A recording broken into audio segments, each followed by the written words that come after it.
Welcome to Bloodbath and Beyond. Today we review Beware. This killer is off the chain.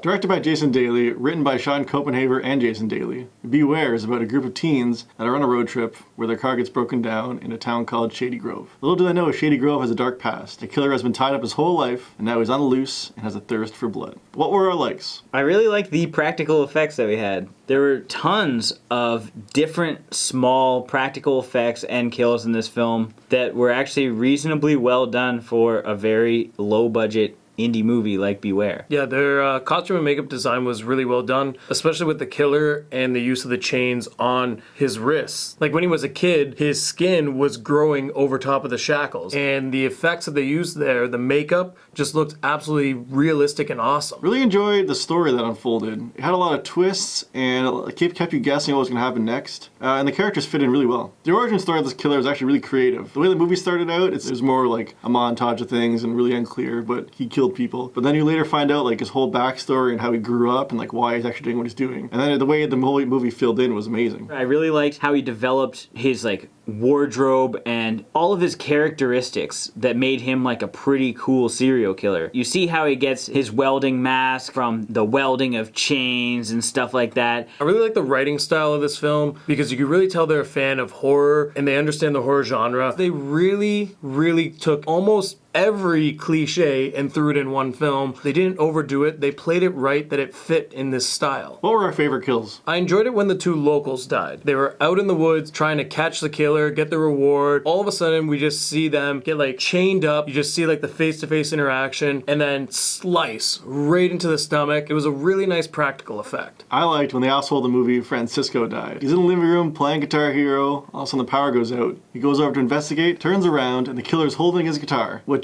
is sometimes referred to as an axe. Then he gets the axe to the head. The killer then snaps the neck off the guitar and then stabs him in the neck with the neck of the guitar. Very clever. I thought the best kill of the film was Christina's. She had just had some lousy sex downstairs with her dickhead boyfriend. She went upstairs to have a shower. She put on her headphones. She just wanted to jam out. She walks into the washroom. She turns around, gets stabbed in the stomach, and we got this awesome angle of just blood dripping from her stomach and it hitting the wood floor. And it just looked really cool. She just collapses, still listening to her headphones, and she's just slowly crawling through her own blood, trying to get help. This shot was actually really cool. Just like the way that she was like dragging her limp feet and through the blood, I thought that was really awesome. She wasn't quite dead then. She tried to like get her boyfriend's attention. She gets snatched up and then killed off screen, but I thought that it was really neat. What didn't we like? At first I didn't like the scene where they're in the car talking and there was some very obvious ADR work. Sweet my ass. Ay, you're so rude. It's not the mosquitoes we gotta worry about.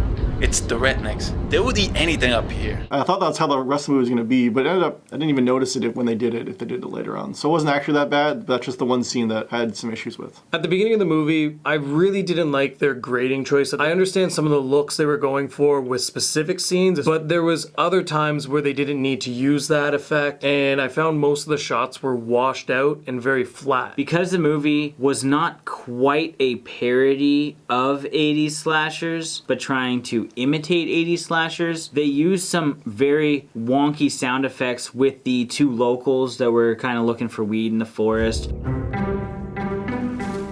Haha, there she is. I knew she was here. And there were some off-the-wall sound effects throughout the film that just didn't sit well with me. To play on that, I don't think there were as many intense sound effects when drastic things happened. Maybe somebody would get punched and it sounds like a slap and you barely felt an impact, or somebody like gets thrown into a wall and you can barely hear it, yet they over-intensify the sound effects of somebody grilling a burger.